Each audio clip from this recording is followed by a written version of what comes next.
Hey, I gotta hand it to you, man. This is just absolutely wonderful.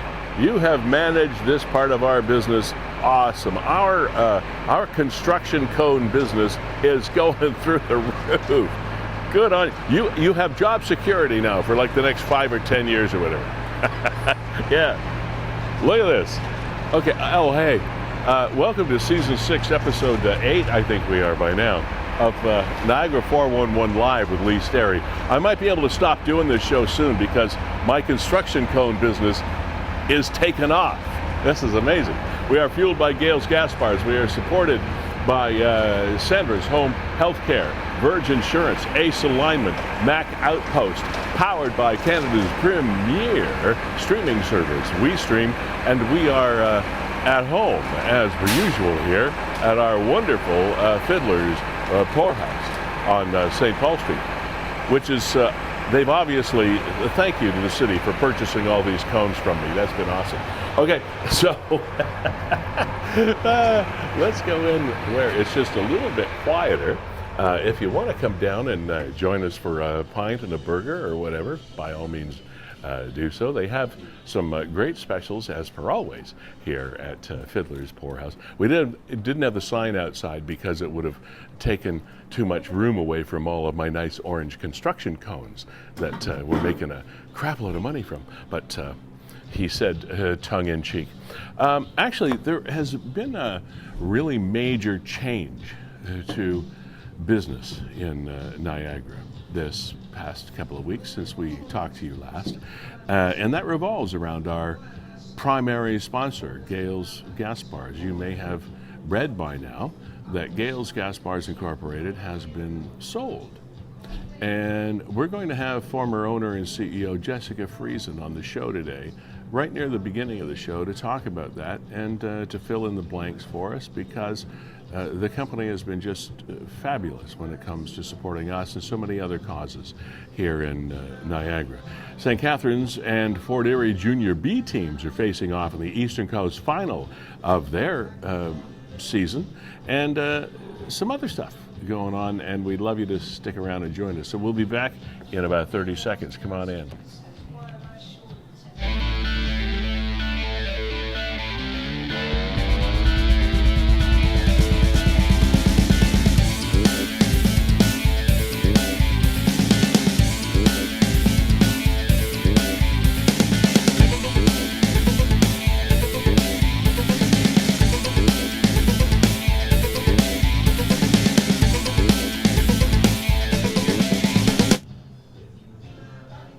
Ladies and gentlemen, welcome back to the program, Niagara 411 Live with Sterry, Season 6, Episode 8, and we're so pleased to have you here on this beautiful day in the neighborhood. So happy to have you here.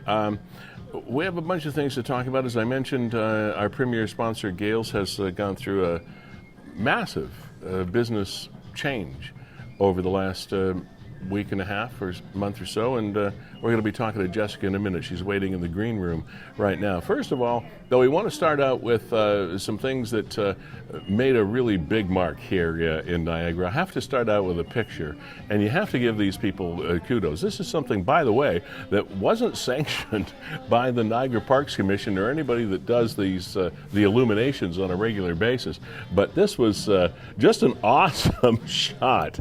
I thought worthwhile starting off the show. Greenpeace, they've done some pretty extreme things over the last number of years to try to make their case, but this was something that was, I think it was very cool, frankly. They hijacked the illumination of the Niagara Falls. That happened on the rock face between the American Falls and the Horseshoe Falls. Don't Trump Canada. That is an illumination of Donald Trump and Pierre Poilievre. We're not making any political statements here. It's just, I thought that was one of the really cool pictures to start the show with, just in case you missed it. So did they just do that, Lee? Like, did they just I don't know where they Show went. up with a projector? Like, did they go to Best Buy, get a projector? There's technology where you can do that. I mean, they obviously didn't have to go up where they normally do the lights on the falls, like up in the refectory area. Well, that's what we used to call it back in the old days. But I don't know exactly the technology they use, but they're pretty creative and very resourceful, and that's a shot for all time right there. And again, we're not making any political statement. I'm not taking a liberal stand or a conservative stand or whatever, but I think that was pretty cool. I'll give that the Picture of the Week award. And before we move on to talk with Jessica, I want to just acknowledge the fact that there was a by-election while we were away. And that was for the riding in Port Dalhousie. There are 2 councillors elected every time in Port Dalhousie when there are municipal elections, and unfortunately we lost Carlos Garcia over the last while, and there was a by-election recently. And congratulations to Marty Mako. He is the person to fill the seat that was vacated by Carlos when he passed away. And we just wanted to congratulate Marty, and hope you, and I'm sure you will, represent Port Dalhousie well. And I'm in that riding, so we're going to hold your feet to the fire, Marty. Anyway, good job, congratulations, and kudos to all those people that ran as well. It's hard to find people that have the time and also want to invest the money to represent their ridings. I have to apologize. I've been struggling with a bit of a cold lately, so if I get a little bit clamped, that's why. Now, yeah, there's stuff going around. Going around. I had the sniffles there for a couple of weeks. Yeah, and you said you've been battling for a few days. Excuse me for that. And you're soldiering through, Lee. Yeah. Okay, so this came out a while back. Jessica or Mel, can you get me a glass of water? Yeah, okay, I'll get that for you. Thank you. It just went away all of a sudden. This note came out on the, I believe, 10th of April. Sorry. We can tell it's live TV, right? After 58 years of leadership through Bob Gale Sr., Bob Gale Jr., and Jessica Gale Friesen, I would like to announce the sale of Gale's Gas Bars Limited and Bob's Mini Mart, effective April 10th, 2025. I'd like to thank the community of Niagara for their support over the many years. It has been an absolute honor and privilege to lead this organization for the last 11 years as the third generation of the Gale family, signed Jay Friesen. And she joins us now. Been waiting patiently in the green room. Thank you, Mel. Hi, Jess. How are you? Hey, I'm good. How are you? Well, as soon as I get my voice back, I'm going to be great. It's allergy season. I think most of us have a tickle in our throat. Had the sniffles, got a little sinusy, etc. Yeah. So this is probably, and I'm not overselling this at all. This is probably some of the biggest news in the business world of Niagara to come down the pike in a long, long time. You kind of took the Niagara world by surprise, because Gale's has been a fixture in our psyche, in our history, in our business, in our community for a long time, 58 years now. So what's the motivation? I have to ask the question that's on everybody else's minds. What's the motivation behind this massive move? I've said it in other interviews. It was the right deal at the right time. But what, I can divulge more into that since we're chatting here. And what that really means is, when I took over the company 11 years ago, my father and I had a conversation, and my father and I are close. And he always said, don't hold on to the company just because you think you're going to disappoint me or you're going to disappoint the family. And I think that it's important that people understand that this is my family company, and it is part of a part of our inner core, and I don't know if that makes a lot of sense, but for instance, my brother and my sister and I, we grew up in an environment where everyone knew who we were. Everyone knew Gales, everyone knew, what we kind of did. And it was very much embedded in our childhoods, right, in our youth. So this kind of a decision was not taken lightly. It is definitely something that I spent a lot of time considering. When the opportunity came across my desk, this one was different because it's a share sale. I can divulge that. So essentially what that means is everything transferred over. There was no choosing, they want this truck or that location. And I had received phone calls regularly about certain sites. Obviously, certain sites are more pleasing to the eye than others are. So, that's what really made this one different. And personally, things changed during COVID. It's been 5 years. I think that everyone understands, but I think that any independent business owner truly has been through the ringer because of COVID. And I don't mean to belittle anyone else, but for an independent business owner, you managed to get through COVID and then you started getting back on your feet. But then, the banks and insurance companies and government and everyone else started to claw back on what they had given during COVID. And again, it comes out of the independent business owner's pocket. And now, we're living in a very tumultuous time with Trump and tariffs and, our provincial election and our federal election. And it's just, there's been a lot of change. And for me personally, my kids are in their late teens now. I have missed, I'll say, a lot of their childhood because of my dedication to the company and particularly to my employees.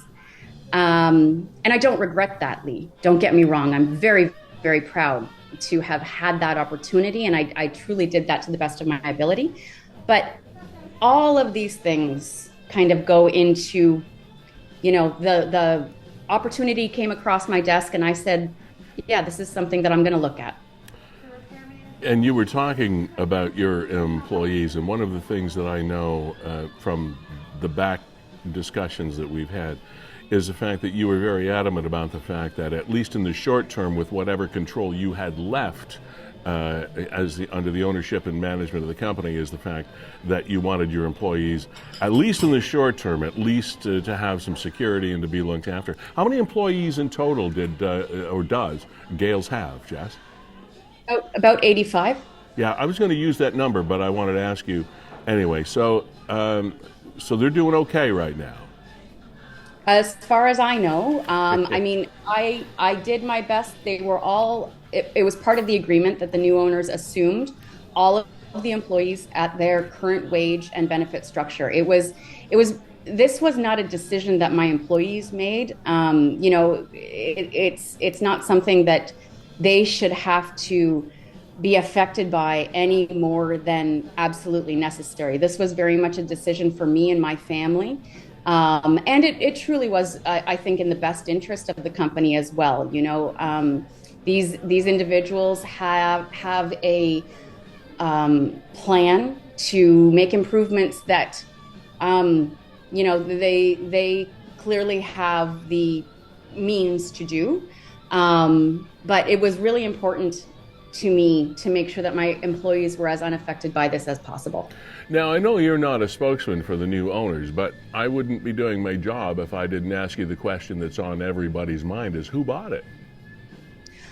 So it's a numbered company. I don't feel comfortable giving out the individuals' names. You'd have to ask them. Sure. But it is a numbered company. I can tell you that they're out of the GTA. that they have a few other sites, that they've done a lot in trucking, and that I felt comfortable that they had the capabilities and the experience in order to take over Gales. Fair enough. With regard to the number of community efforts that you guys have been involved with, I just wanted to take a moment, and if I were to list them, we'd be here for the remainder of the entire show. But over the years, and as you have experienced, there is probably no more controversial industry to be in than the gasoline and petroleum products industry over the years. I agree. It's a tale of two cities. It's the best of times. It's the worst of times. There's never anything smooth. But along the whole spectrum, going back to your grandfather and through your dad and up through your tenure as CEO and owner of the company. And I've been involved in a few of them over the last 40 years since I've known your dad. The number of community initiatives and the kind of philanthropy that your family has engaged in over the last 58 years is commendable. And I don't expect you to make a comment on it, but you can if you want. But I just wanted to acknowledge that and say thank you on behalf of Niagara for what the family has contributed to all of us. So thank you for that. Thank you. So what happens now? What do you're still, I know you, Eddie and Cammie are in their teens, as you said, and you want to spend a lot of time with your family and your husband Ed and all the rest of it. Great bunch. I've known you guys a long time, but you're not going to, if I know you, you're not going to kind of lay down and start knitting. No, thank God for that. So what's next? We'll see. I've seen some narratives out there that I've retired. That's certainly not the case. This is a company's sale. It doesn't mean that I'm retiring. I still sit on boards like I have for many years now. I'm still involved. I have promised my husband. I said to my husband, I'm 43 years old, and I've been employed for the last 33 years. This is the first time I've ever been unemployed in any capacity. So I promised him I'd give 3 months to doing nothing, and it's already kind of driving me up the wall. So we'll see how long that lasts. But no, I'm really just, my son is going to be 18 in June, and I want to take this summer and just be with my kids. And then come September, we'll see. I'm open to opportunities. There's timing is everything, as one of the old sayings go. And sometimes I say to your dad, boy, the timing was great. You handed over the company to Jessica at a time when she had some of the biggest challenges that your industry has had in a long, long time. You mentioned COVID, but there was the carbon tax, and there was all of the other stories. So you and I, back in the old radio days, for me, you and I talked numerous times about a lot of the things that were affecting your industry. What would you say over the 11 years that you were running the company and under ownership and leadership? What would you say are maybe even the top 3 challenges that stick out to you of running a business of your type in that time? Gas wars, certainly. So if anybody remembers, in 2015 to 2017, we had major gas wars in St. Catharines in particular, down Ontario Street. I think that there is a fundamental misunderstanding of how this industry works. Oh, for sure. And I think that it would be in everyone's best interest for someone to generate some commentary around that, because I think people need to understand how pricing works and how it's not the moneymaker that you think it is. But certainly gas wars. COVID, obviously. COVID just touched everything in every capacity. And there are individuals in this industry that feel that COVID stopped in 2022. I've heard 2023, but I think that any business owner in Niagara knows that that extended far beyond that, simply because we are a tourist destination here and we all benefit from tourism in some capacity. And because we did not have those tourists return like we had hoped, we all suffered longer with simply because of COVID. And there is I'm going to try and say this delicately, but there's a cultural shift that has happened, particularly in the last 10 to 15 years. And it's very hard these days to find employees that will show up to work and will work. I can't tell you how many friends I have, or experience I have where you've hired someone on and you think that they're good, and all of a sudden they'll ghost you or they stop performing. There's too many loopholes for an employee to take play advantage. Take advantage, yes, thank you. To take advantage. And I understand why it was set up like that, I do. But there's a pendulum in everything. It's swung far too far in the employee's way, in my opinion. And I know that's not going to be a popular opinion, but we all benefit when we all show up for work and do the work. It's very real. I remember talking to a fellow, and the name of the company, a very famous franchise chain, but I won't mention it right now, but he owned a number of locations of this particular franchise. And in spite of the fact that it was a very successful franchise, he said, I spend, it was the 80-20 rule. You spend 80% of your time on 20% of your problems or issues. And he said, the hardest thing is to find people to work that, first of all, want to do the job you hired them for before they go off to do something else, or, as you say, show up. So staffing seems to be that recurring theme, and you're not alone, as you say, in a lot of areas. So it's a challenge to find people that want to work and then will continue to work and have the company's interests at heart as well. So I can empathize with that, having managed companies in the past. So that's a very real thing today. Now that's on the downside. And before we say goodbye and let you get on with your life, I think we flip the coin around and talk about positives. As you say, you've been there since you were like 13 or so, working in this company. And congratulations to you for the company having faith in you to take over ownership and CEO status of the company. Wonderful for you and the 11-year legacy that you leave with the company. What are you, either on your behalf or behalf of your family, pick one or both, the most proud of as you say goodbye to this phase of your life? We had a really good impact. You look at it's hard some days to focus on those positives, because especially with social media, people focus on the negative. It's always bad news sells, right? Yeah. So you see a lot of that. But you know what? We had some fantastic employees that were with us for years or generationally. We treated our staff well. We made some lasting and meaningful impacts throughout Niagara, in ways that are, that are in your face and ways that people will never know.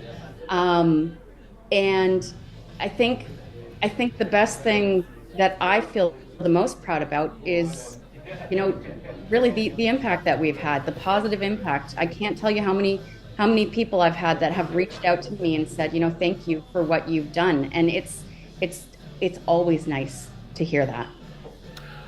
I have one more thing to do, and I promised this to your dad, and it's probably embarrassing, and it's probably too personal. But I promised him I'd do it, because I had dinner with him a couple of weeks ago, and he said, I know you're talking to Jess, and he said, you have to tell her something. I said, I'll do it. She said, just tell her I'm proud of her. I'm proud of him. Good luck. Thank you very much for the opportunity to come on and to talk about your support for this program is incredibly important to us, because a lot of times when companies sponsor things or advertise on entities, they try to assert their power or position or opinions or business interests or whatever, and you've never done that. You've always been a 100% supporter of this program, irrespective of our topic, irrespective of our guests, or what anybody else has to say about your business or anybody else's business. And that's not an easy thing to do when you're spending money to support an entity, is to step back and let that entity grow and prosper and do what it's supposed to do. And you've let us do that, and we appreciate it. Thank you so much for your support. Well, thank you to you and to Kevin Lee. Your program is truly an honest program. You allow people to come on and give their truth, and there's not always people that are going to like that. But you know what? Everybody has an opinion, and sometimes you just got to put that aside and say, this is who I am. Well, thank you, and I know we're going to hear more from you. You're not going to be knitting, as I said in the background. So no. Enjoy the time, enjoy the summer with your family, give everybody our best, and we'll wait to hear a lot more. Thanks. Take care. Bye-bye. Bye, Jess. All right, that kind of brings us full 360 circle on our sponsorship of Gales, and you will see that we still have the logo up there. Kevin's still got his Gales branded hat. The new numbered company that Jessica referred to is continuing to operate the company under that brand, and as things evolve, we will obviously keep you posted on that, because we're not quite sure what follows as well. But we thought it was important, very important, to not just gloss over the fact that this company has been sold and is moving on to other things. And as Jessica said, we hope that everything continues as an entity, but we'll see. We don't know. So, Kev. Yeah, Lee, I know Jess is gone now, but this stuff is archived forever, so a big thank you. I know you thanked her very well, and I would echo your sentiments, but thank you for believing in this little thing, this little mechanism that we started 6 years ago. Yes. And it's grown. We got lots of viewers, and you can see on the screen right in front of you, Lee, that people are watching today's program, but we always want you to share it with your friends. So Let's do that. If you're watching right now, it's so easy to do. Yeah. You can see right here, there's a share button in the bottom right. Right, so We're we go gonna down click and we hit share. And then all you got to do is say share now, and that shares this program on your Facebook feed, and we'd really appreciate if you would do that, so more people in Niagara get to see that great interview. Like, I don't think Jessica's ever had an opportunity for a long-form interview to really explain the process and the backstory and what brought her to her decision and everything, all the different factors that weighed in on it. So and one of the, just to give you a little bit of a backstory on this program and our sponsorships, how it works, is anybody that does sponsor this program is free to come on once every 3 months or so and talk about whatever they want to talk about. And one of the things that I thought was always neat that Jessica did when they were sponsoring is when the time rolled around where we'd say, hey, it's just about time for you to come on in and have a chat with us and promote the company or whatever it is going on. And what she would invariably do is defer to someone else. When there was a hiring issue going on during COVID, she had her HR person come on and we had a chat with her. Or she would say, listen, I'd like to use my time for this segment of the year, or for this segment of the sponsorship, to talk about this charity or this group or whatever, if you don't mind having a chat with them. And of course, we didn't mind at all doing that. So it was very open, and she used the word honest, and I appreciate her calling us that, because in these days of the so-called traditional media is a bad word. Media is a 4-letter word these days for some bizarre reason, but there are those that have turned it into a 4-letter word, and Kevin and I don't agree with that.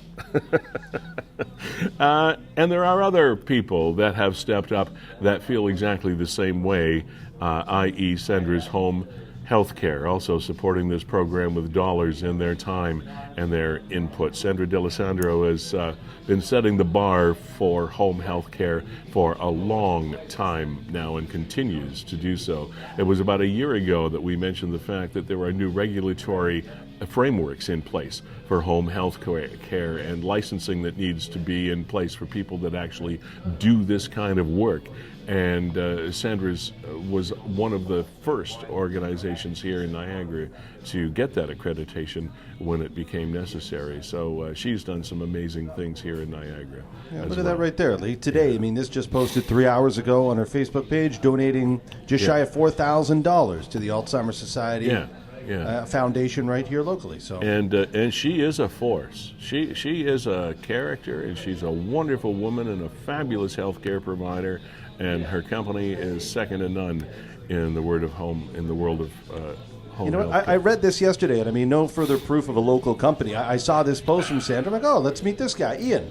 You know, nice little background on Ian, and he's joining their billing and payroll department. Yep. And there's a guy, and I was just looking at this guy going, you know what? There's a guy who just got his first break. Yeah. You know, there's a guy that's educated, looking for employment, and Sandra brought him in, and I got a funny feeling that this Ian's guy is going to be around for a long time. I wouldn't be surprised. Welcome, Ian, and thank you again to Sandra's Home Healthcare for your support. Another company that falls into the category that we value the most here in Niagara are those born and bred in Niagara companies that are still supported by Niagara employees and management and ownership. Mark Shirk and Verge Insurance Brokers Limited, we thank you for your continued unencumbered support. And as I mentioned to Jessica, you can read every day about the kind of pressure that sponsors and advertisers put on products and producers, etc., to do things their way or be influenced or biased in one way or another. And we get accused of that all the time. Oh, you're a liberal, or you're a conservative, you're a raging liberal. I'm not a raging anything. I don't rage about anything except the people that support us and don't expect anything from us, and that is Verge Insurance Brokers and our sponsors. So thank you for that. Ace Alignment. Here's another. This is a small company. This is a small operation that has done big things in the automotive maintenance side of business in Niagara. Janice Purdy and her team have done incredible work. I mean, they've been involved with Merrittville Speedway, of course, is one of the original entertainment racing venues here in Niagara. Their family's been involved with that like forever. Ace Alignment grew out of that, and they've been around for a long, long time as well. And just a small operation, but man, do their people know what they're doing. You got Darren Miller, the head mechanic, Matt Crompton, the senior mechanic. They're just over on North Street, just off Geneva in St. Catharines, behind the police station that's on Welland Avenue there. Great folks, great business, great Niagara supporters, and we don't hear enough about these people, so we have a chance to talk about them every couple of weeks. So thank you to Ace Alignment for supporting as well. And here's one that in the age of technology, believe me, it is difficult to find a source for credible and dependable support and information. Well, if you live in the Appleverse at all, the place to go, the only place to go in all of Niagara, I'm telling you, if you have to drive from Port Colborne, I don't care, Grimsby, even to the fringes of Hamilton, it doesn't matter. This is the place that if you have anything to do with the world of Apple, Mac Outpost in St. Catharines, is it. The Apple authorized reseller and service provider, and that really undersells what it is they do. Since 1998, Sean, the owner, Derek, the head computer geek, and I know he doesn't mind me calling him that, they're located in the plaza on Lake Street in 353, as you see there, in the Dollar Tree Plaza where Tim Hortons is in the north end of St. Catharines on Lake Street, across from Don's Lighting. You know where I'm talking about. And they're tucked in there, and man, if there is anything that you need information on or consultation about in the world of Apple, them are the guys.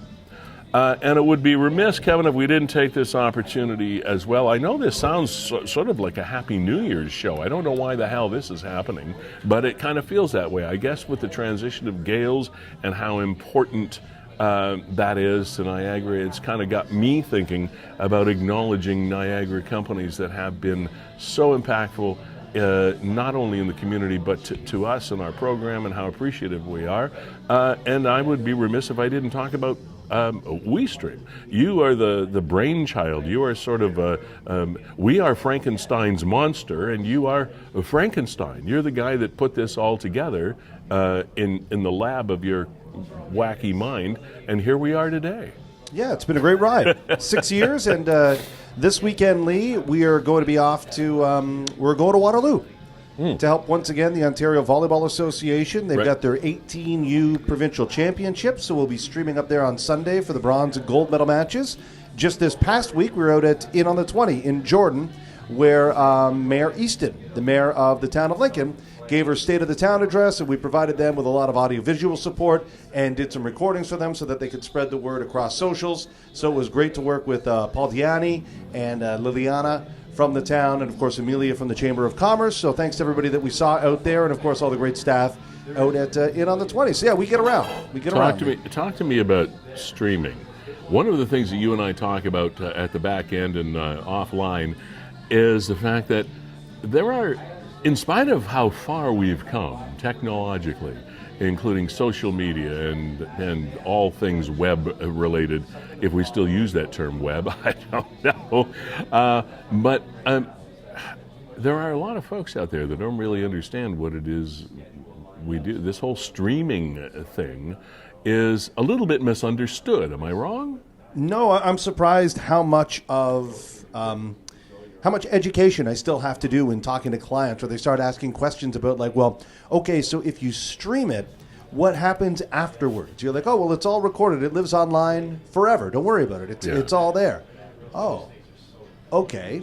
Why would I want to stream things? I'm like, well, to reach more people so that people know what's going on. I mean, I used a tongue-in-cheek approach with a colleague last year where we were doing some AV support, and it was a night where they were rewarding business leaders. And, you know, she kind of asked, well, why would I stream it? I'm like, well, unless you want to keep this a secret. Like, are you rewarding all these businesses and hoping that nobody else gets to see the flowers? Like, of course, you want everybody to know that this business leader and this business leader and this person's doing a great job. And, hey, these are all your award winners. So, you know, just reasons like that. We have a sports awards ceremony, a ribbon cutting, whatever you're doing. The reason you would live stream, of course, is to have more people aware of what's going on and capture live events. Yeah. So if you've ever thought about doing anything like that, Lee, and thank you for the softball, and I'll hit it right out of the park. By all means, get in touch with us right here at WeeStream. So thank you for that, Lee. Lots still to come on the program. I'll let you tee up the guests. Yeah, we have Tyler Bielby is coming on to join us. He is with the St. Catharines Junior B, Falcons. And they are in the throes of an Eastern Conference championship with the Fort Erie Meteors. And this is kind of cool because there's been a bit of a massaging of how the league handles its divisions and its conferences and its championships, which kind of was a bit clunky. And we'll have Tyler talk to us about that when we have him on here. But just last night, they had a 5-1 loss to Fort Erie. So it's now, but St. Catharines is now what, 2-1?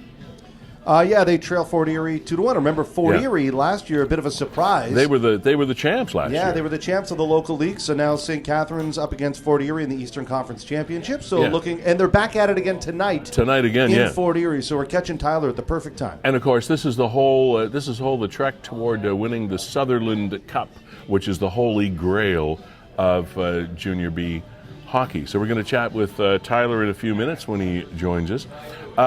Also, we chatted with Todd Brown a couple of weeks ago, and he is the organizer and the promoter of the Niagara Music Awards, which took place over the last little while. And Days on Parade won the Niagara Music Award for Best New Group. And we're going to be having somebody or somebodies. We're not exactly sure who yet, or are we now sure, Kevin, who we're having? Well, I think all four are going to try and make it if they can. Oh, we're going to have maybe the whole damn family on to talk about their group and the award, and their video will be playing us off the stage. Every time we do this program, we have a Niagara-related act play us off the stage so that you've got some entertainment to take home with you at the end of the day. So we're going to be chatting with them coming up a little bit after 1 o'clock today. Kevin, a lot of things have been taking place over the last while. I know you were probably up a little later last night than normal because the Toronto Maple Leafs fans are in the Battle of Ontario have something to cheer about. I know that's not Niagara-based, but there are, if you look around, a whole lot of Leafs fans around here. I know, my Max Domi, he's starting to catch his father when it comes to fandom in Toronto right now with a big OT winner last night. Yeah. Now I've seen people, I've seen or heard, as you know, I'm not the biggest dyed-in-the-wall hockey guy, and I'm, as far as knowledgeable hockey, I'm not your guy, but Kevin is. I've seen people say in social media that it was a game they didn't deserve to win, but they won and they kind of pulled it out of the fire. I don't know. I didn't watch the game. I don't know.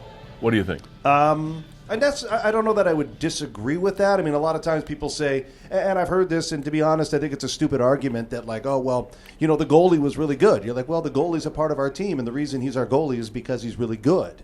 Well, people used to say, like, Montreal, you're only winning because of Carey Price. It's like, well, that's why we drafted Carey Price. That's why we have Carey Price. We signed Carey Price. You should probably look into getting your own Carey Price. So, yeah. Or but in the days, Patrick Waugh, remember? Over time, it's one bounce, right? Yeah. So it very easily could have gone the other way last night and could be going up to the nation's capital, kind of tied at one game apiece. But here we sit, and it's 2-0 for the Maple Leafs, and the series gets back into Ottawa, I believe, on Saturday night. Yeah. Where do you want to go from here? There was kind of an interesting story from the Coachella music. Yeah, this one really festival. flew under the radar. But Yeah, it I didn't see a lot guy. of coverage of this, but So Coachella's going on. And if you want to see any of it, actually, there's a lot of it available for free on YouTube. And it's a big outdoor music and a festival. lot of people here don't know much area. about the Coachella. I don't know thing. much about it, other than it's kind of, what was Lollapalooza to us is Coachella, even though that's one concert, it's one location, but it's in California. So there's lots of money. There's all the big artists in the world, and it seems that this thing goes on for like 2 weeks now. And it used to be 2 days. It started out almost like the Newport Music Festival that the Dylans of the world used to go to on the East Coast. This is the West Coast version, and they get a little wacky sometimes at the Coachella music. It's sort of the West Coast Tree Huggers Festival is how it started, and now it's become one of the biggest music festivals on the planet. If you take like Woodstock back in the 60s to the power of 10, that's what Coachella is today. And in Niagara, this guy hasn't been, he's a techno guy. He hasn't been in the mainstream of top of mind awareness over the last little while, but Deadmau5, or as some idiots call it, Deadmau5, is a Niagara Falls based artist, and he was on the itinerary of performers. He was on the list, and apparently he'd been enjoying himself a little bit too much behind the scenes before it became time for him to perform, and he was performing or attempting to at Coachella, and he just passed out. because he just back in the days of overindulgence, I guess he got sucked into those old habits, and he just went south. Yeah, I suppose I shouldn't be laughing. It's not a good thing for somebody to get that inebriated, but he at one of the biggest festivals on the entire planet, here's a guy that is highlighted as one of the entertainers, and he's toasted before he ever gets on stage. He apologized the next day, and he actually thanked I guess whoever it is on stage with him there for introducing him to whiskey. So introducing him to there whiskey. he is there just pounding something back. Oh my gosh! Well, trust me, that is not a good way to get introduced to whiskey. If you're just if you're just learning, that is not a good classroom. Trust me. Boy, oh boy. So Deadmau5, I mean, he did apologize and whatever. I mean, at the end of the day, I know he's an EDM guy, but he's a rock and roller, right? And I guess this is the rock and roll lifestyle. Yeah. At least he showed up on time, right? Yeah. I mean, think of all the stuff back in the day with Guns N' Roses and what Motley Crue did. So and he said, "This is stage. probably my last Coachella." Well, you might not be. See, there's one of the classic sort of looks of Deadmau5. All right. So anyway, just funny. I'm sure he'll survive. I'm missing one of the sadder stories that has yet to be resolved in Niagara. Is there is still a missing woman out there? Megan Culture went missing, and that's her, 37 years old.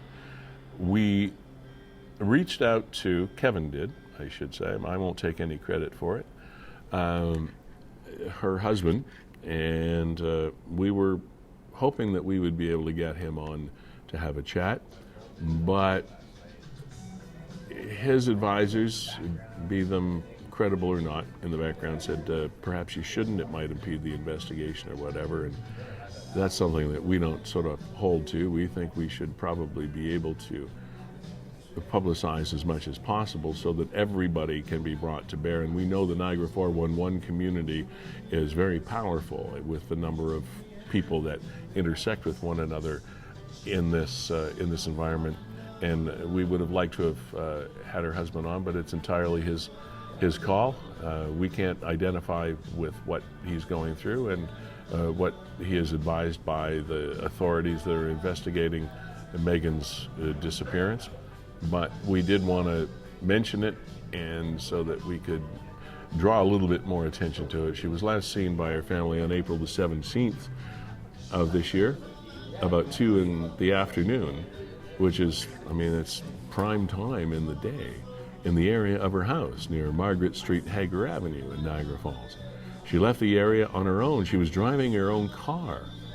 Officers from the Parks Police have located Megan's car, but it was unoccupied in Niagara Falls. As you can see, she is a slender lady, strawberry blonde hair, 115 pounds, slender build, 5'6". She was last seen wearing a black spring jacket and blue jeans, a pink purse with a shoulder strap used to hold her phone, and a water bottle, and we're still missing Megan. And we hope this story is resolved in a positive way, but right now that's all the information we have. Lee, this one stuck with me. My wife and I had a couple of conversations over the Easter weekend about this. Megan and her husband Matthew just recently had a now 3-month-old baby. Yeah. So there are concerns online whether this is postpartum related. I have no idea. It's really unfair for me to weigh in one way or the other. Yeah. But this does not fit the mold of a 16-year-old runaway. It doesn't fit the mold of an elderly person dealing with dementia. It doesn't fit the mold. Somebody drunk and disorderly at night that disappears or what? This is a soccer mom. Exactly. She's in the middle of the afternoon. She's been with the same man for looks to be 14, 15, 16 years. Yeah. They're married. They just have started a young family. Her car is found, but she is nowhere to be seen. My heart goes out to the family because in these situations, not knowing has to be the hardest thing. Well, that's always what people say, and God forbid that we should ever have to be able to identify with this and experience something like this ourselves. But I've talked about this with numerous family and friends, etc., and that would truly be the most agonizing part of anything like this, is not knowing what happened or what's going on. And it's just, it would occupy every waking and almost waking moment that you have. So anyway, we wish for a positive conclusion to this story, but right now that's all the information we have. Megan is still missing, and obviously her family would appreciate any kind of information that you have being passed on to the investigation to the Parks Police and Niagara Regional Police. Okay, on to a bit of a lighter topic. We're going to switch gears here. Tyler Bielby is the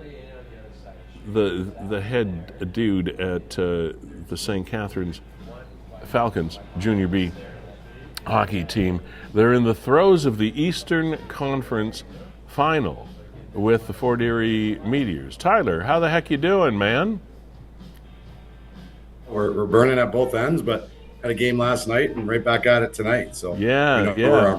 So I'm sure there isn't a whole lot of sleep going on. There's a lot of practicing. There's a lot of thinking. There's a lot of strategizing, and then of course a lot of energy expelled during these games. Tell us about last night. You had a bit of a tough one last night.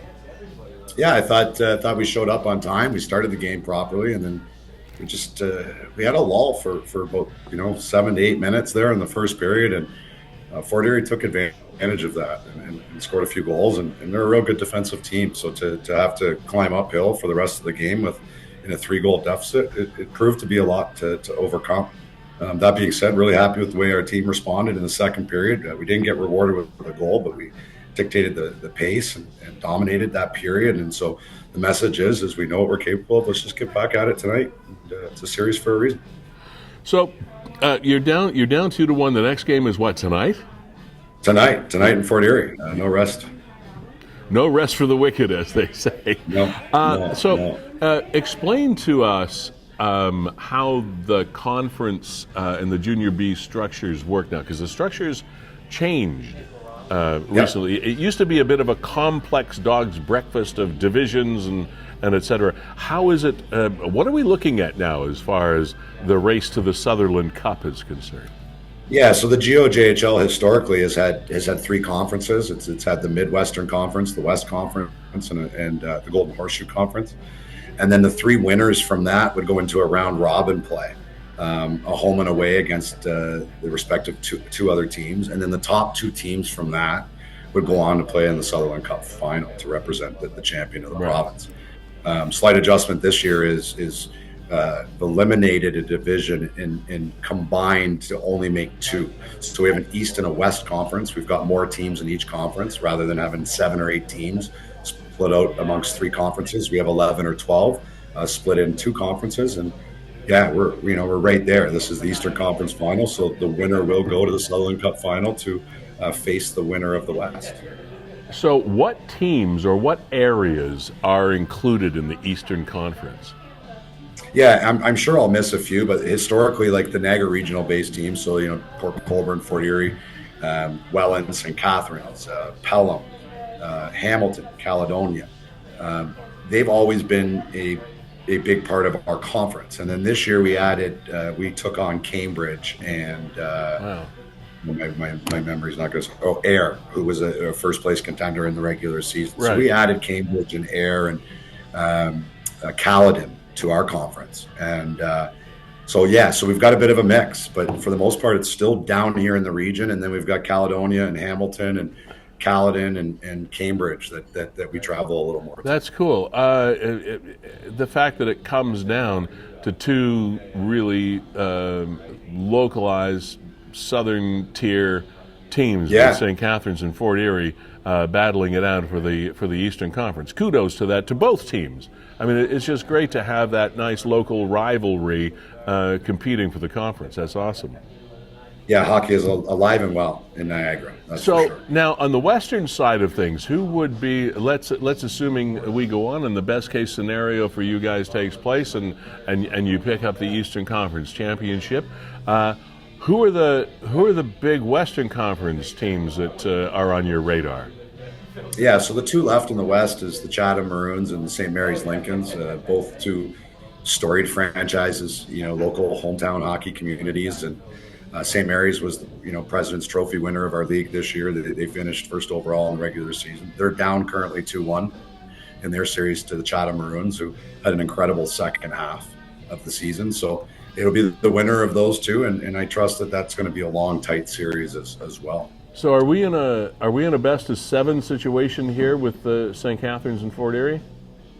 We are. So Fort Erie's up 2-1 in our best of 7, and Chatham's up 2-1 in their best of 7 with St. Mary's. All right. Tyler, let me ask you a hockey question here. A lot of times, playoffs, things change, and you learn a lot about your players and also your young players. Can you speak to some of the young players who have really stepped up in the playoffs? Yeah, I mean, that's a great question. I asked the question yesterday after the game, how many guys in this dressing room have played in a conference final? There's 2 hands that went up. So, a big part of this journey is still learning as we grow. And we need to learn as a team right until that final buzzer. And so the young guys in particular, there's a lot of skill, a lot of talent. And one of the things with the next generation is this is what they do. Myself, I'll admit it, you'd have to drag me to the gym when I played. And that's also why my playing days were limited. These kids eat, breathe, sleep, the way they treat their bodies, their nutrition, dealing with the gym, the way they put in the work, the way that they get, pushed off the ice at the end of practice. It's great to see. And, we've got a lot of young guys. Ali Mustafa, who is just shy. I have a 30-goal scorer for this year in his first year as a junior player has been a great success story for us. We're drawing in a young man into the lineup tonight that is only 15 years old. He was just drafted to the St. Catharines Boy, drafted to the Kitchener Rangers. I think he was the 4th or 5th defenseman picked overall in North America. So Alex Forrest is his name. So really excited to get him going on the big ice tonight. And I think he just turned 15. So there is a bit of a difference, right? He'll be competing against some 20-year-old men. And he's just going through the experience of the OHL. Oh gosh! So Alex Forrest is suiting up for you tonight, and I just got the graphic on screen. 7:00. Now tonight's game is in Fort Erie at the Leisureplex. Right. I'm pretty sure I'm friends with Alex's dad. I mean, he played his AAA hockey. He was playing it in the GTA or Oakville, something like that. How did he end up coming into the fold of the St. Catharines Falcons, such that you can bring him up tonight? And you got to be pretty excited about that. Well, I think it speaks to our hometown support. And what I learned early on is as we've gone through, we've won a couple Sutherland Cups, and Alex was a wide-eyed kid in the stands at that time watching what he thought was his heroes. So as much as he's been drafted and will probably move on to do bigger things, he looked up to this team as a kid watching them be successful. So when they have to make a decision who to AP with, we definitely had an advantage. He's a St. Catharines boy, and he knows about our organization. And through some conversations with Zach in the off season, we got Alex out. We got him into some games this year. We spoke with his agency, and everybody was on the same page in helping this young man along. Not to give any short shrift at all to the Fort Erie Meteors and the heritage of that team and that club. But the St. Catharines Junior B team goes back to, I think, Kevin, what was the year that you said that? Oh gosh, 60s. Like it's in the 60s or something like that. There are a lot of St. Catharines people I know that are Chicago Blackhawks fans just because the St. Catharines team used to be the Blackhawks during one of their iterations many years ago, and that's just one of the few names that they've had. But that the St. Catharines Junior B club has had a big impact on sports and hockey in the St. Catharines community. Well, it seems like forever ago, but we got to remember a time where the Ice Dogs didn't exist. This was the game in town. That's right. Yeah.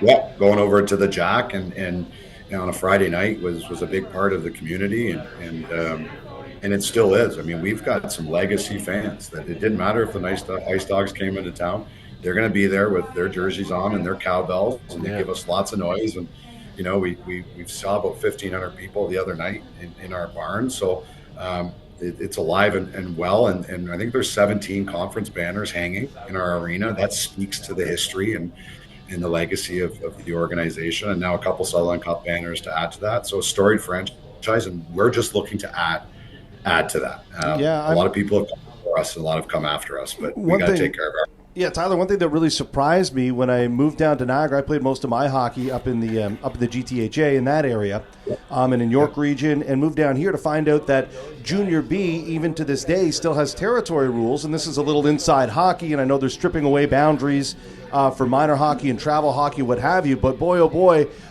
when I started playing with and against some of these guys that grew up through the 80s and 90s and the early 2000s, it had to be war. Like, it was a bloodbath when all of a sudden you had, St. Catharines born players only played for the Falcons and Feulled and Fort Erie and Welland and Niagara Falls, and you would get swells then from smaller communities when all of a sudden they had a cohort that were high performing.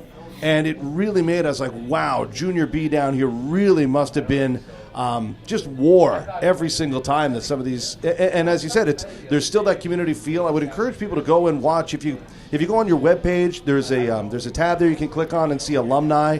A lot of the current NHLers that have come through and worn St. Catharines Falcons colors. And tonight you got Alex Forrest suiting up for you as a 15-year-old, and boy, oh boy, you got to just be in awe sometimes. And I remember, when I was 18, 19, having 15-year-old guys. Not just dress, but all of a sudden they're on the ice and carrying their own weight, and you go, oh my God, is this kid going to be good?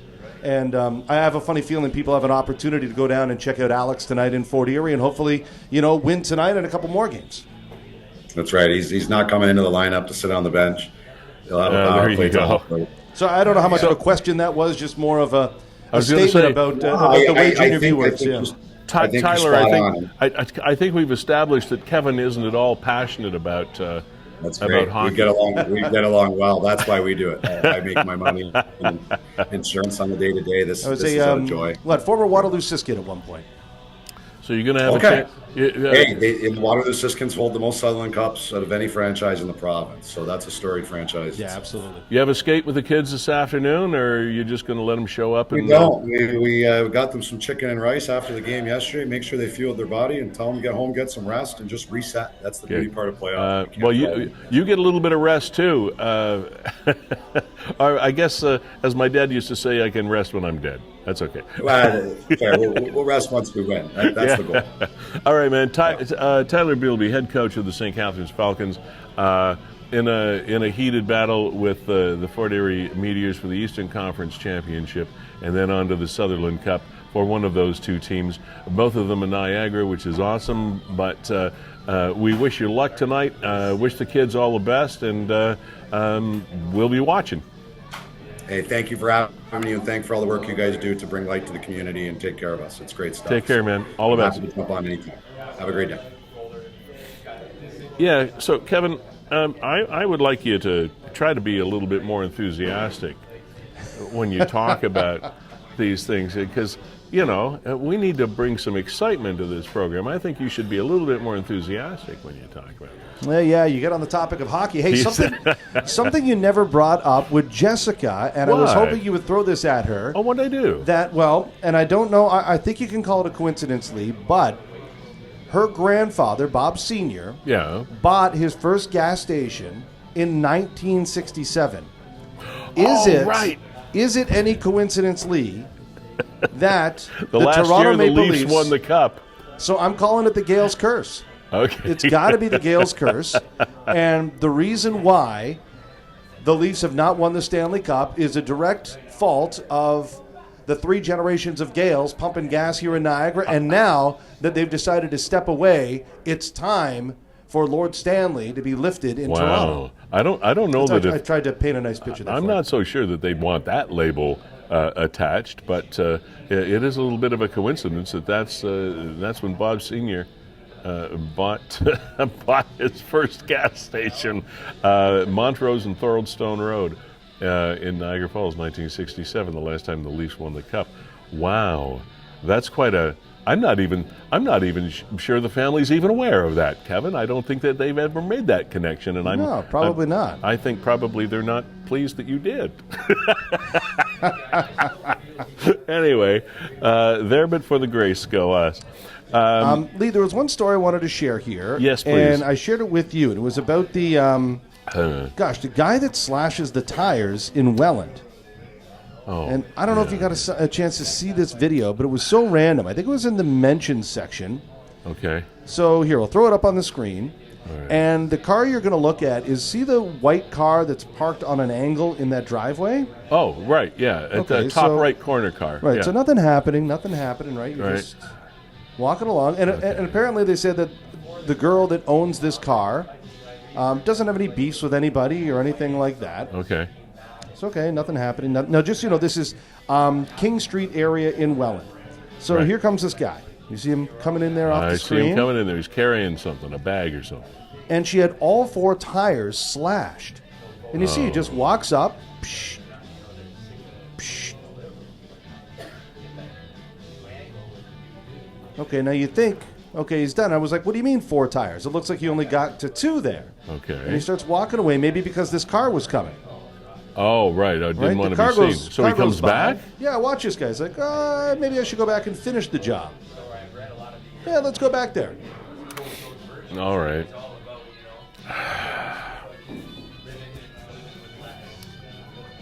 Okay, he's coming back, taking his time, all the way back down this sidewalk, and he's going to go, obviously, now because you said all 4, he's going to go around to the other side of the car. There's something personal in this, Kevin. This isn't just a random thing. There's something personal here. This is stalking or ex-boyfriend or ex-husband stuff going on. This is personal. At the same time, we all kind Vandalism. we know that area of town, and we know there are a lot of unhoused there, and Yeah, but it just people doesn't. dealing No. with mental illness. No, not that's personal. Because why didn't he slash the tires of all the other cars? I don't know. And why come back and do the 2 on that? If you're going to do 2 on that one, why not just do 2? If it's just random vandalism, that's not the way that usually happens. No, Right, that's personal. So this was on State Street, just by King Street. I would almost in guarantee- Welland, and I can throw up the post here. I would almost guarantee you that the woman that owns that car knows who did it. No, she says the guy slashed all 4 of her tires. This girl has no beef with anyone, so this is very bizarre. It Yeah, happened to well. her. Please share. I know what you're saying is that there's got to be more. Yeah, there's more to it. But sometimes the world is a strange place, Lee. It's always a strange place, but there's more to that than random vandalism. It's horrible no matter what reason there is, but that's personal. Even if she doesn't know it's personal, it is personal. Yeah. It has to be. I mean, I was born on a day, but it wasn't yesterday. So, really. Want to run by our sponsors once again, and we know that Gale's Gas Bars and Bob's Mini Mart business, the entire business in its entirety, every drop of oil was sold to a numbered company in the GTA. And we spoke with former owner and CEO Jessica Friesen about that off the top of the program. And if you did not see that, by all means, watch the interview. It's important because they have been important to Niagara over the years, and we're still including them as a sponsor in our program because they're retaining the name, at least in the short term, as far as we know, of Gale's Gas Bars Limited, and we appreciate the sponsorship of that company, regardless of its pedigree at the moment. Sandra's Home Healthcare, also thank you for supporting this program, setting the bar for home health care around Niagara. Sandra D'Alessandro, their head office, is located in the hospital location on 4th Avenue in Niagara Health Services. And one of the reasons for that is to make sure that they can provide hospital-to-home transition and health care and advice and support, as well as other PSW-style services and home health care 24/7 if necessary. The best in the business, and we're so happy to have them with us. Verge Insurance Group, Mark Shirk and Blake and company, thank you very much for being with us, be it auto, home, business, or life. They are the brokers that can source what you need at the price that is working for you, and they're located over here in Ontario Street in St. Catharines. Been there since 1953. Ooh, baby. Also, Ace Alignment, thank you for the continued support of Ace. They've been with us a couple seasons now, and it's fabulous that they continue. Janice Pretty, thank you very much for your continued support as the owner-operator of the company. To Darren Miller, Matt Crompton, the head mechanic dudes over there, thank you so much for everything you do. Just a little spot off Geneva Street on North Street behind the police station in St. Catharines. So thank you for that. Also, Mac Outpost, Sean, the owner, Derek, the head technical support guy there at Mac Outpost. I had no idea that they'd been operating this long, but since 1998, a lot of people couldn't even spell computer in 1998, and yet this organization has been supporting everything Apple since that time. 27 years. Kevin, 27 years ago, actually a Mac, the original Mac that I operated on was a little square thing, and it did have a keyboard attached, and it had a slot for a 5-inch.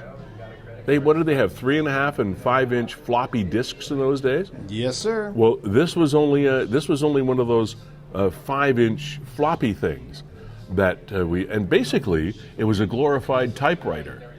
That's all they did. But man, did it ever help. Because when I was preparing radio shows and stuff and doing typing, I didn't have to use whiteout to send memos or anything. It was good. I could just, wow, this is so cool. And anyway, everything Apple in Niagara. Mac Outpost is the place.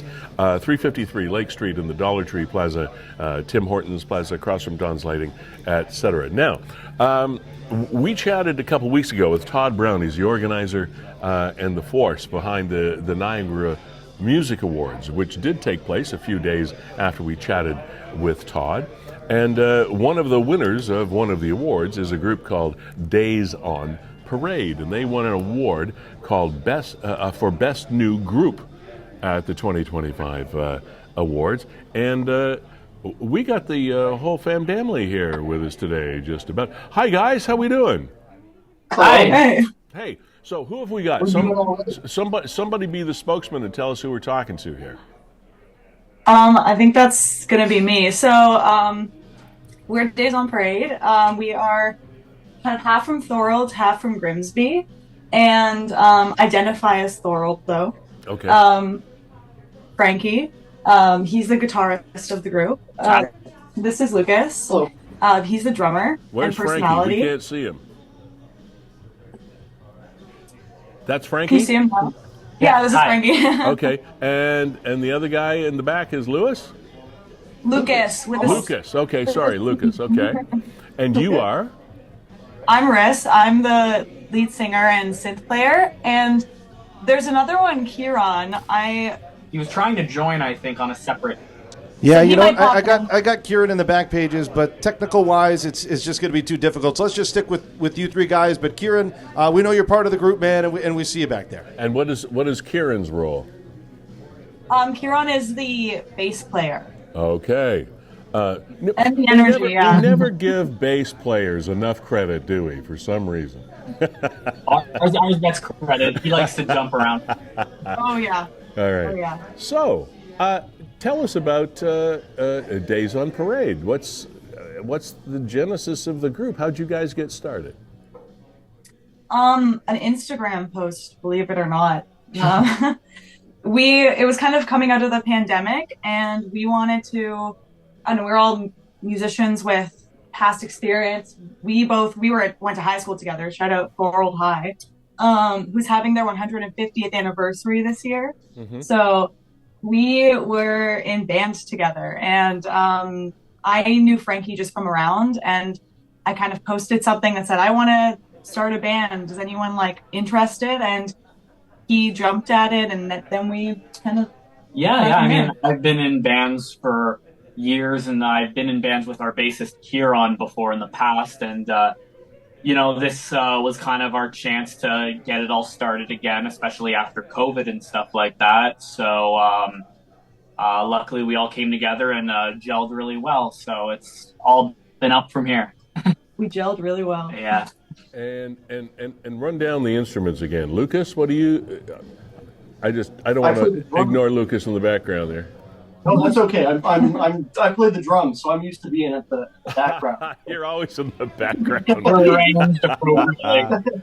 He's usually not allowed to speak. Yeah. So the drummer guy is in the back. The bass player isn't even on the screen. That's how bands usually go. So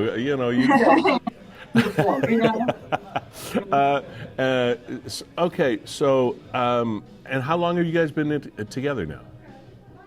Just about 3 years. Yeah, 3 years in August. An overnight success that took 3 years to happen. That's okay. Yeah.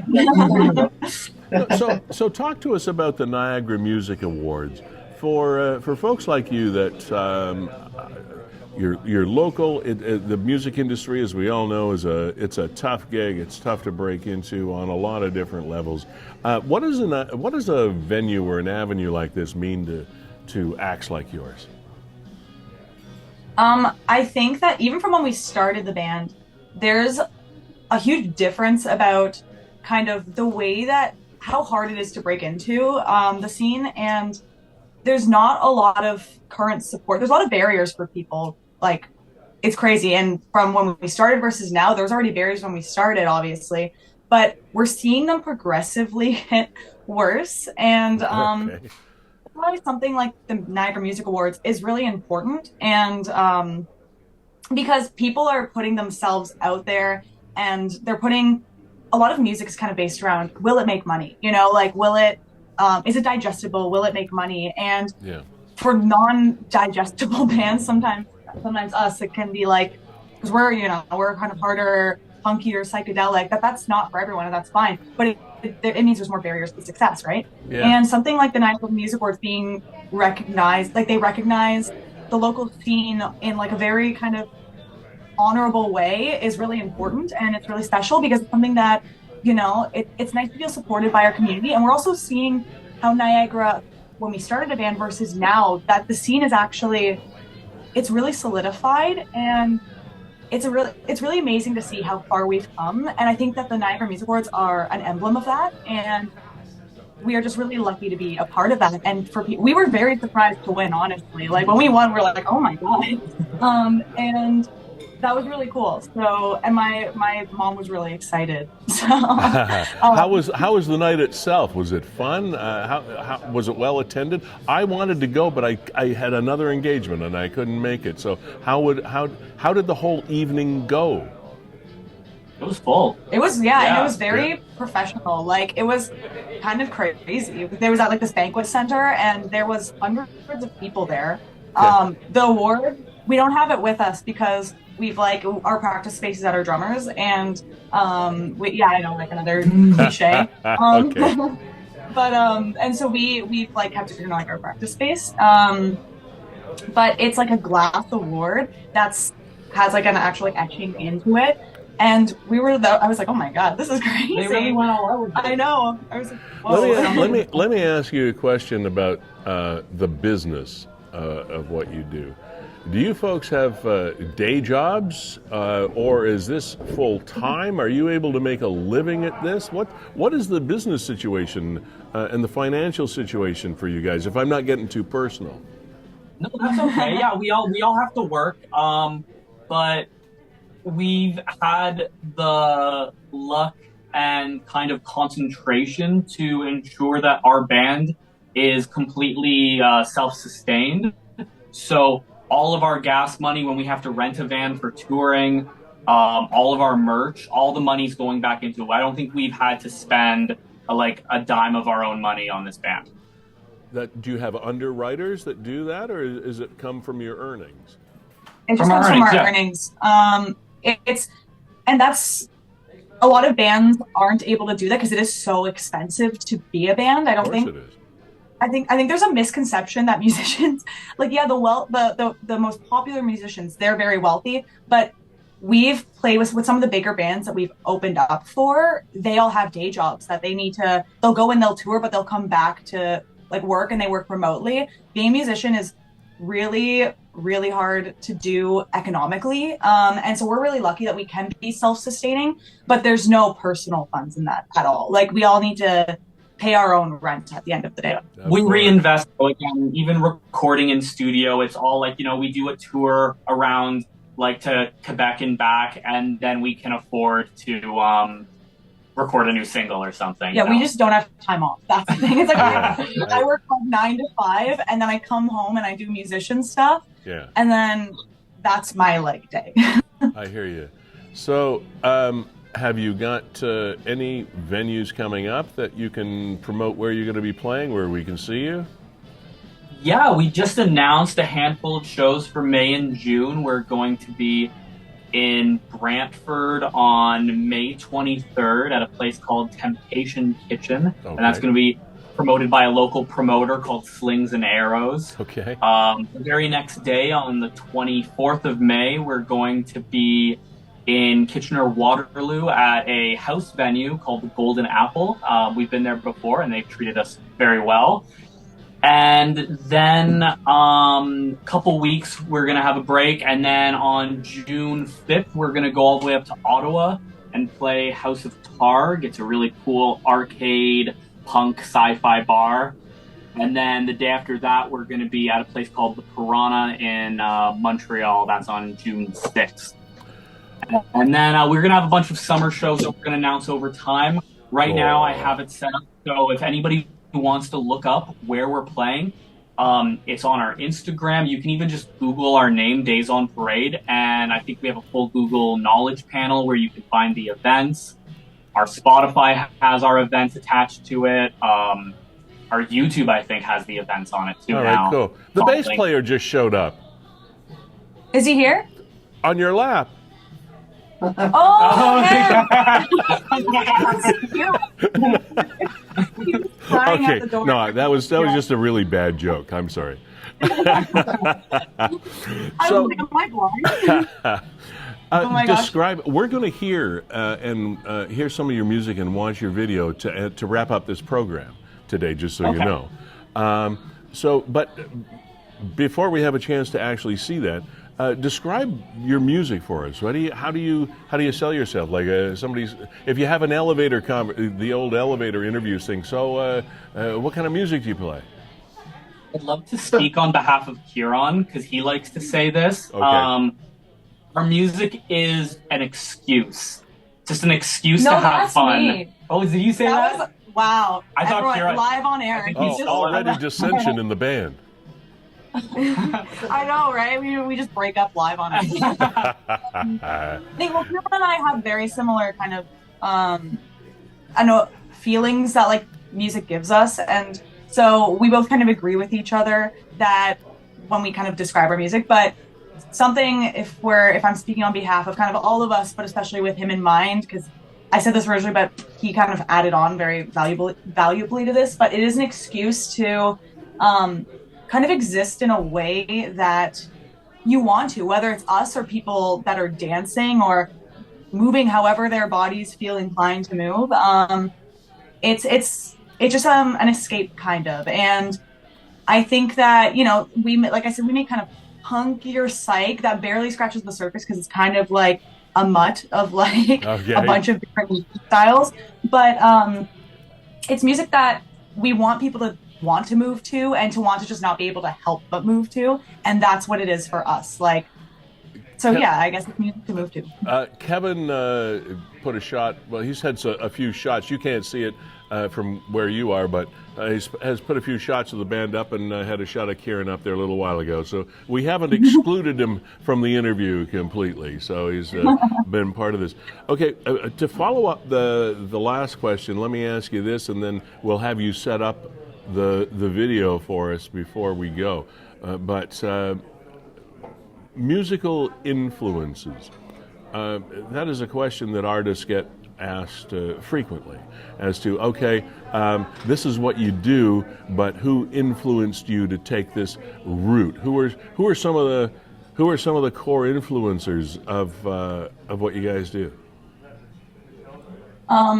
Probably, okay, there's this one band that I'm going to speak for Kieran and say the Psychedelic Corn Crumpets, where they're, what a name, but they're from Australia, and we love our Aussie bands because there's a big psych rock kind of revival that's happening right now. And in that area of in that genre of music that influences us, yeah, definitely the Psychedelic Corn Crumpets, Frankie and the Witch Fingers, another great psych band. And Pond, that's a huge influence for me. And I'll let you guys, let's give Lucas the floor. What do you think about Oh, I wasn't prepared. The drummer speaks. Crazy. I've been listening to a lot of Slipknot lately. They're good. Yeah. It's a Tool. Tool is good also. I like them. They influence me. So, all right. I like to say that I have kind of these two ends of the spectrum that kind of influenced me as a guitarist, where as a teenager I was really into punk rock and 80s hardcore, so I was a big fan of Black Flag and Dead Kennedys and Fugazi. right. But there's a part of me that is really into Japanese jazz fusion and artists from funk era. I love Funkadelic. I love Parliament and Herbie Hancock and stuff cool. like that. Yeah. And actually, those, I have to tell you, those are three words I've never heard put together: Japanese jazz fusion.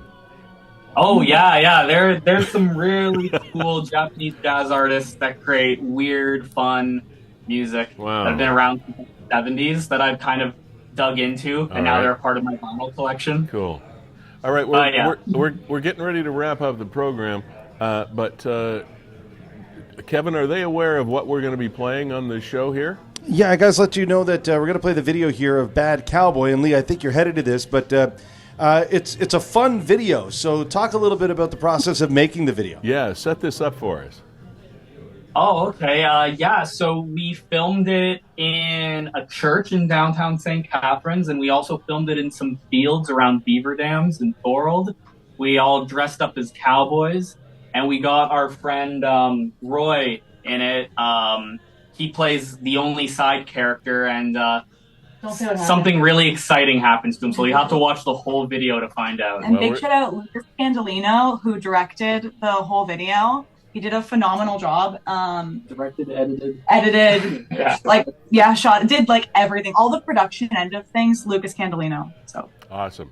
Huge. Well, thank you, lady and gentlemen, for joining us. It's a pleasure. Congratulations on your win and the enthusiasm for your craft.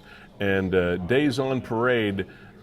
We'll keep watching and listening for you. Okay, guys, thanks for being here. We're gonna put Bad Cowboy on in just a couple minutes. Cool. Thank you so much. All right. Cheers, guys. All right. Bye. All right. All the best. What a great group of people, and love to see people enthused about what they do. Gales Gaspars, thank you.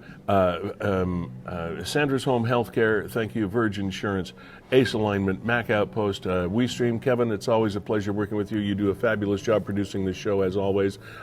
Nick at Niagara 411 and all of the people that contribute to that avenue, including Nick's mom, thank you very much. Fiddler's Poorhouse, always a pleasure to be in your lovely establishment. This has been Season 6, Episode 8 of Niagara 411 Live with Lee Sterry. Pleasure to have you all here. And we're going to do